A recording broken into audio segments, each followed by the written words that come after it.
నమస్తే అండి. Welcome to our channel. మనతో ఈరోజు పొలిటికల్ అనలిస్ట్ శ్రీలీల గారు ఉన్నారు. నమస్తే మేడం. నమస్తే అమ్మా. మేడం, వైసీపీ సీనియర్ నేత, మాజీ స్పీకర్ తమ్మినేని సీతారాం, అలాగే వారి కుటుంబ సభ్యుల మీద కూడా ఈ శ్రీకాకుళం జిల్లాలో 400 కోట్ల భూ వివాదం కేసు అయితే నమోదైంది కదా. సో ఇప్పుడు ఆయన కనిపించకుండా పరారీలో ఉన్నారు. ఎక్కడికి వెళ్ళిపోయారంటారు? ఆయన ఒక స్పీకర్ స్టేజ్లో ఉండి ఆయన ఈ తప్పులు చేయడం అనేది మరీ దారుణం.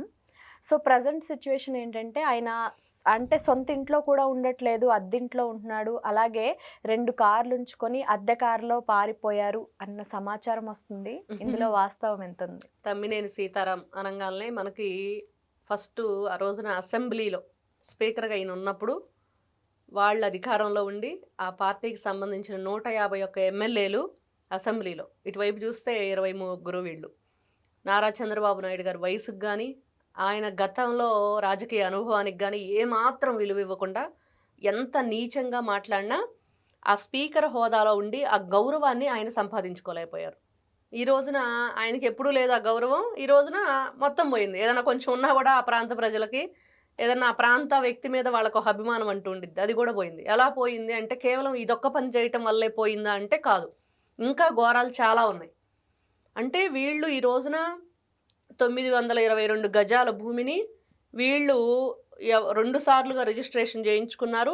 అక్కడ గోడ కట్టడం వల్ల ఆ ప్లేస్ ఏదైతే ఉందో వీళ్ళు ఈ లేఅవుట్లు వేశారు. ఒక 7 అన్నదమ్ములు కలిసి, వాళ్ళ పిల్లలు హైదరాబాద్లో ఉంటారు.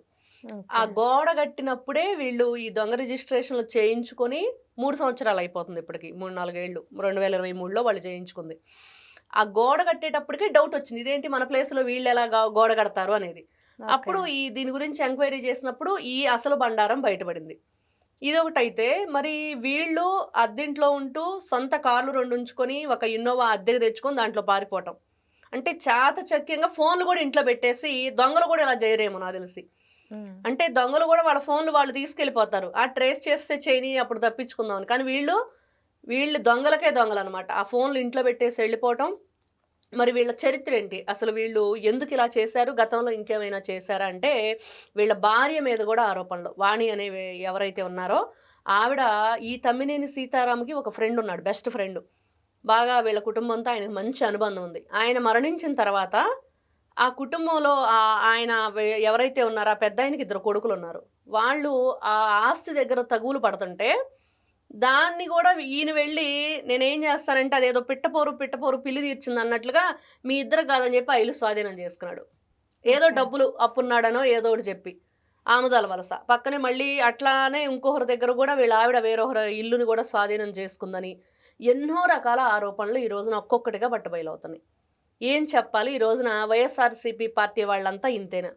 వాళ్ళు అధికారంలో ఉన్నప్పుడు ఏం చేశారు, అధికారం కోల్పోయాక ఏం మాట్లాడుతున్నారు, ఇప్పటికి కూడా వాళ్ళు అవినీతి పనులు చేసి నీతులు చెప్తూ ఉంటే చూసే వాళ్ళకి ఎలా ఉంది? మరి జగన్మోహన్ రెడ్డి గారు వస్తేనేమో బయటకు ఏమంటాడు, చిన్న దొంగతనమే కదా చేసాడులే అంటాడు. చిన్న భూమి వివాదం అంతే, చిన్న ఏంది 922 గజాలకు మీరు ఇంత గొడవ చేస్తున్నారా, నేను 1000 కోట్ల రూపాయల భూములు కొట్టేశాను ఆఫ్టర్ ఆల్ అంటాడు. అదే చెప్తాడు ఖచ్చితంగా బయటకు వస్తే. ఎందుకంటే ఏదో విధి ఇది ఏదో ఆ పిల్లోడు ఏదో యాక్సిడెంట్ చేశాడు చనిపోయాడు అనుకో, ఆ అబ్బాయి మీద అసలు ఎలాంటి కేసులు పెట్టారు, నరహత్య కేసులు పెట్టారని చెప్పి మాట్లాడుతున్నాడు కదా. అలాగా ప్రతిదానికి చిన్న దొంగతనమే కదా. దేనికి మాట్లాడాడు ఆ రోజున? స్వామివారి ఏదైతే పరకామణి కేసులో ఈ మాటలు, అంబటి రాంబాబు బూతులు తిట్టాడంటే ఏముంది 1-2 మాటలకేనా అని ఈ విధంగా చెప్పుకుంటూ వెళితే వీళ్ళు చేసిన నేరాలకి ఘోరాలకి వాళ్ళ పార్టీ అధినేత వైఎస్ జగన్మోహన్ రెడ్డి ఎలా కొమ్ముగాస్తున్నాడు, ఏ విధంగా వాళ్ళకు అండగా నిలబడుతున్నాడు, వాళ్ళు చేసిన తప్పులను కూడా ఈయన ఏముందలే అన్నట్లంతా టేక్ ఈజీగా తీసుకుంటుంటే మరి ఎవరి వల్ల వాళ్ళు భయపడతారు అంటే ఖచ్చితంగా చట్టం వల్లే వాళ్ళు భయపడాలి. ఈ రోజున అదొక్కటే మార్గం ఉంది, ఇంకోటి లేదు. ఇప్పుడు వీళ్ళు ఎక్కడికి పరారీ అయ్యి ఉంటారు మేడం? ఈ రోజున వాళ్ళ దగ్గర ఫోనులు లేవు. ఇదే గతంలో మనం చాలా చూసాం ఇలాంటివి, ఇదేం కొత్త కాదు. మీ కాకాడి గోవర్ధన్ రెడ్డి క్వార్స్ అక్రమ తవ్వకాలు చేసేసి అక్కడ చుట్టుపక్కల ఉన్న వాళ్ళంతా కూడా భయభ్రాంతులు గురి చేసి అక్కడ ఆ సౌండ్లకి అందరూ కూడా రాళ్ళు ఎగిసి వచ్చి వాళ్ళ ఇంటి మీద పడుతున్నా కూడా అక్రమంగా ఆ క్వార్స్ తవ్వకాలు చేశాడు.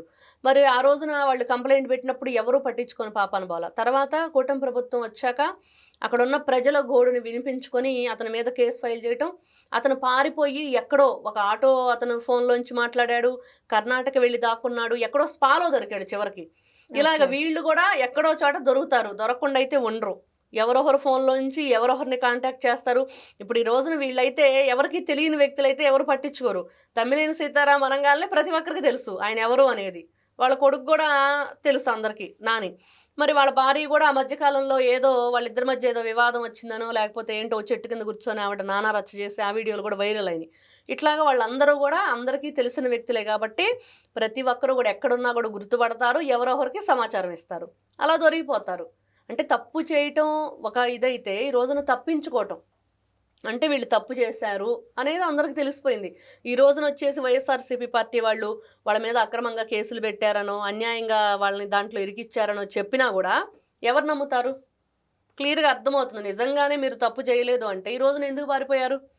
మీ కార్లు వదిలేసి ఫోన్లు వదిలేసి మరి ఇంతమంది దగ్గరేమో ఇల్లు కొట్టేశారంటున్నారు. ఆయనేమో అద్దీంట్లో ఉంటున్నాడు, ఎందుకు ఉంటున్నాడో తెలియదు. ప్రజలు అంటున్నారు రేపు మాపు జైలుకి వెళ్ళే వాళ్ళ ಮೇಲೆ తప్పులు చేస్తే అందుకనే నువ్వు సొంత ఇల్లు కట్టుకోలేదని అంటాడా అని అంటున్నారు.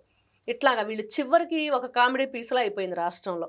వైఎస్ఆర్సీపీ పార్టీ వాళ్ళ విధి విధానాలు, వాళ్ళ ఆలోచనలు, వాళ్ళు చేస్తున్న తప్పుల మీద తప్పులు చేసుకుంటూనే పోతున్నారు తప్పించి ఎక్కడా కూడా మేము ఇదిగో నిజాయితీ కట్టుబడి ఉంటామనో న్యాయంగా ఉంటామనో ఎప్పుడూ చెప్పింది లేదు.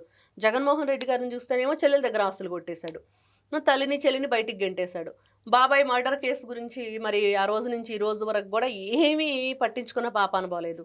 మరి వాళ్ళ నాయకుడు అంతే, వాళ్ళ కింద ఉండే వాళ్ళ పార్టీ కార్యకర్తలు అంతే. వాళ్ళు కూడా చూసాం కదా ప్లకార్డ్స్ పట్టుకొని రప్ప నరికేస్తామంటూ, రక్తంతో హోళీ చేస్తామంటూ వాళ్ళు, లేకపోతే మందు తాగి ఏ విధంగా చిందులేశారో చూసాం. మొన్న జగన్మోహన్ రెడ్డి భీమవరం ఎందుకు వచ్చాడు? రైతులు పరామర్శించడానికి వచ్చాడు. కానీ వీళ్ళు చేసిన హంగామా అంతా ఇంత కాదు. ఈ విధంగా చెప్పుకుంటూ వెళితే వీళ్ళ అవినీతి భాగవతం చాలా ఉంది. వీళ్ళు బకాసురులాగా ఎంత ఘోరంగా భూ ఆక్రమణలు చేశారు, ఎన్ని దందాలు చేశారు అనేది ఒక్కొక్కటిగా ఈ రోజున వెలుగులోకి వస్తుంటే మనందరం కూడా ఆశ్చర్యపడాలా లేకపోతే వీళ్ళకి ఇది మామూలే కదా అనుకోవాలో కూడా అర్థం కాని పరిస్థితి. అన్ని కథలు వీళ్ళ వెనుకున్నవి. ఇప్పటికైనా సరే వాళ్ళని ఒకటే అడగాలి వైఎస్ఆర్సీపీ పార్టీ వాళ్ళు, ఏంటంటే ఇక్కడైనా మానేయండి. మీరు ఏంటని 2029లో మేము వస్తామనే మాట మానేయండి. ఎలా వస్తారు అనేది ప్రజలు మిమ్మల్ని అడుగుతున్నారు. ఇప్పుడు ఇన్ని రకాలుగా మీరు అవినీతి పనులు చేసి 2029లో మళ్ళీ వచ్చి ఏం చేస్తారు అనేది. కాబట్టి వైఎస్ఆర్సీపీ పార్టీ మీరు అధికారంలోకి వచ్చే ఛాన్స్ లేకపోగా ఈ రోజున రాష్ట్రాన్ని అంధకారంలో తోసేసి గతంలో ఇప్పుడు మీరు కటకటాలు పాలవటానికి రెడీగా ఉన్నారు చేసిన తప్పులకి అనేది అయితే క్లియర్గా కనిపిస్తుంది. Okay, thank you madam. నమస్తే అమ్మా.